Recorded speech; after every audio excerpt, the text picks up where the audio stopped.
I'm here to talk about the Trayvon Martin case. I am a 15-year-old girl, African American, and I feel that us as African Americans in this world need to get it together. We're ashamed to walk around here showing who we are. It's time we make a difference. As in, yes, there's Hispanics, white, Chinese, whatever you want to call it, other people out there who care about this case too. But us as African Americans, Dr. King died to make this world a better place, but obviously it's not working. We're too blind to realize that everything that's going on in this world, us having jobs as African American people, this wasn't promised for us to have. We're still a slave and we don't even know it. We work and we give money back to the government. And yeah, you can say everybody else does too. But in an economy, we're the ones still struggling and straggling along to get a job. We're the ones that they catch on welfare. Trayvon was shot by a white man, Mr. Zimmerman. This guy is walking free, walking around here thinking everything's okay. And it's not. We're not standing up. We're not marching. We're not doing anything that Dr. King did back in the day. Now, if you're scared for your own life and your kid's life, how do you think Trayvon's family feels? We need to stand up and realize that today's the day. Because like Dr. King said, the word's not spoken to stand up for what's right, it's what's wrong. That's the day when life is over. The day when you don't realize that it's your time to stand up and speak upon what's right. You can be scared for your life, but when it's thousands of African Americans and thousands of Hispanics and thousands of whites who are still against this too. Trayvon, a 17-year-old who got shot, and the guy's talking about his self-defense. It's not. Then you had the chief of police, and the chiefs never go to murder sites. Chief never goes to investigations. One. Then he had the state district attorney, which never comes. They always have the assistant attorney come.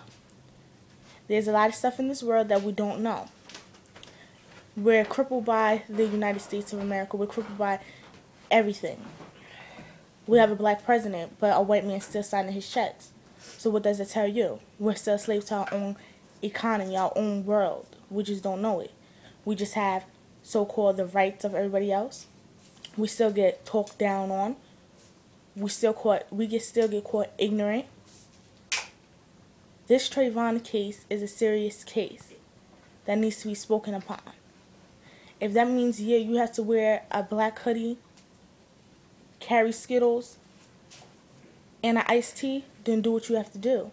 But anything that supports this case is what's more important.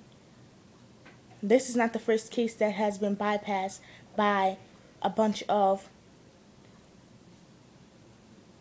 white people. I'm not trying to sound racist, but this whole situation is based upon race. This guy Zimmerman said, okay, let me call the cops, which he called the cops in basically 2004, 2002, and it's like he wants to be a police officer himself, and he's been calling the cops, and it's like he wants to be a cop himself, but he's been calling and calling and calling and calling. His father was a judge or whatever. Okay, so his father was a judge. Who calls his father? His father wasn't there to know what was going on. He's just going by hearsay. The bullet was from his gun. His hands are on the gun. The gun residue is on him. And Trayvon is dead. All evidence point to this white guy. But nobody wants to listen. Nobody wants to hear it out. All of this points to this white guy. And they're saying, okay, we need more evidence. The evidence does not connect. He says it was self-defense. We can't go by he say, she say. That's not what the law is about. Because if we go by he say, she say, every person who said it was self-defense will be out of jail right now. But no, they're not. They're not at all. For instance, the black guy. Some black guy was accused of Simone, the black guy was accused of murdering somebody. Remember that guy who got the chair, but he really didn't do it? Troy Davis. Troy Davis was accused of murdering somebody that he did not murder. They still had evidence pointing to somebody else, but they didn't listen to that. Oh, because he was black. That's right. That's right. All the evidence was the color of his skin, the fact that his family wasn't wealthy, and the fact that his family was on welfare. That's all of that matters. He was not educated. He was educated. He was smart, but he wasn't high school educated, college educated. But so that means inside a white man's eyes, a poor black man that's ignorant and his family can't afford nothing, so they're on welfare. And we're letting them talk about us that way, and we're letting them talk us down. That innocent man had to go to jail, and he died because of the fact that he knew that the police knew that if he got released and he didn't get the death penalty, that his family can sue the state police department, and that there would be justice served, and that their family would get the money. But then again, they knew that they couldn't afford the higher lawyers, so they appointed one to him.